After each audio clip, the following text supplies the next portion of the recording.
Hello, year 6. Finally, it's physics!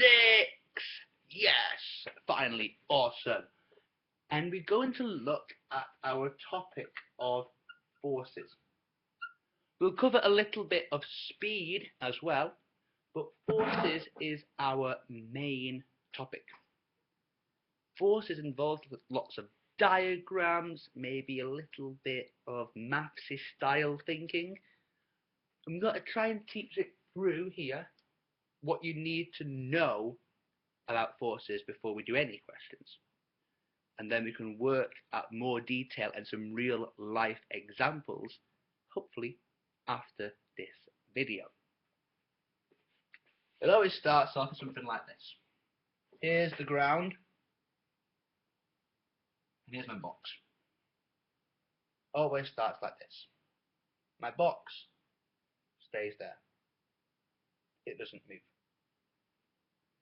If there is no force on an object, it doesn't change.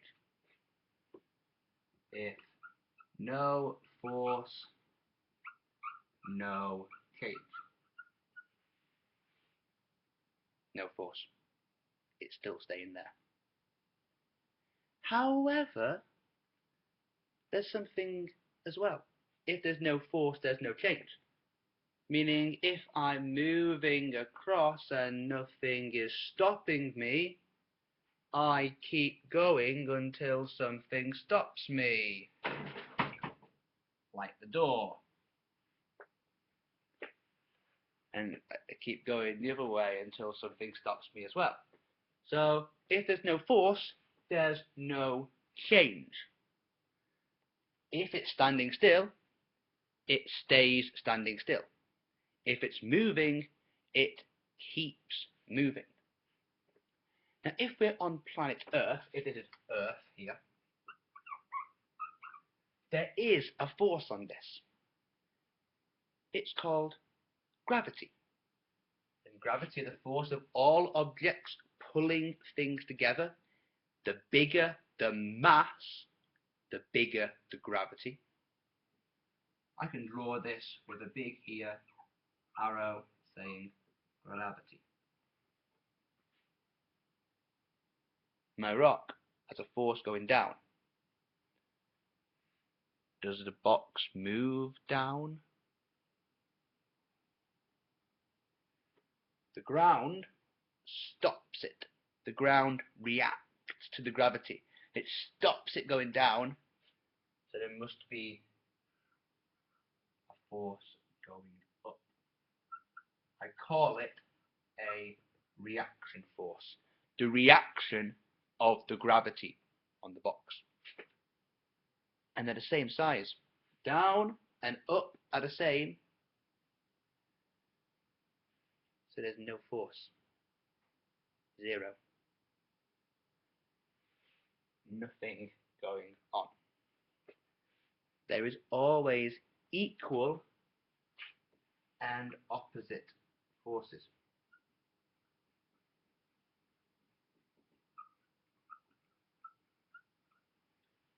For example, it probably works best if you've been in a swimming pool and you're swimming and you try and push one end.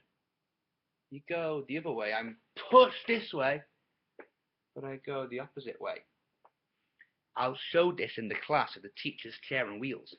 If you push the table one way, you go the opposite way. A bit like so. For every force, there's going to be an equal force, the same size, in the opposite direction. That's a very true thing. Now, what happened if I did this not on the Earth, but the Moon? The Moon is smaller than the Earth. If it's smaller, it has less gravity.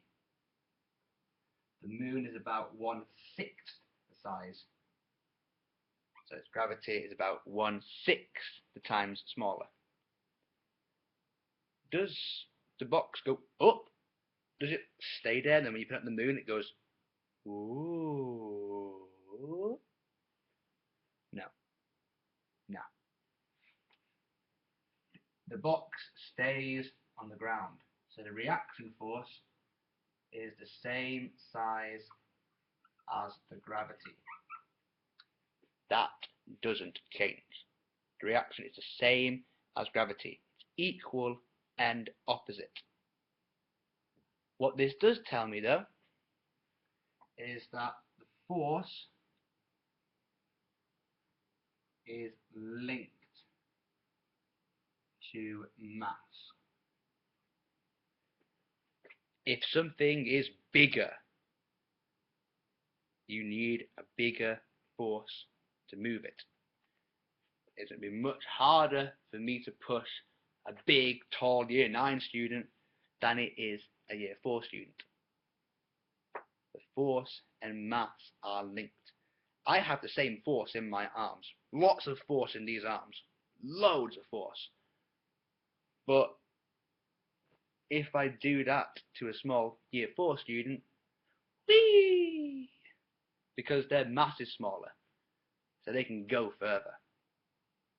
Do it to a big Year 9. What do you do that for? I'm not have the same effect. The force is linked to the mass.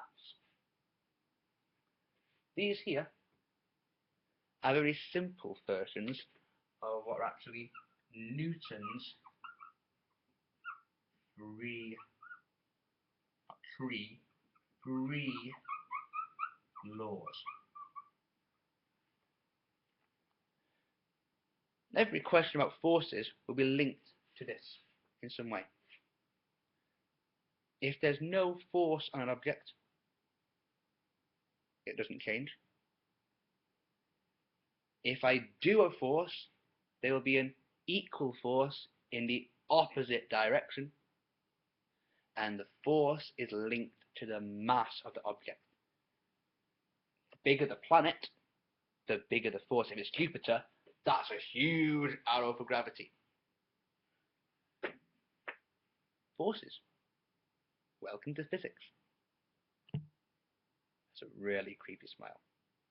See you in class.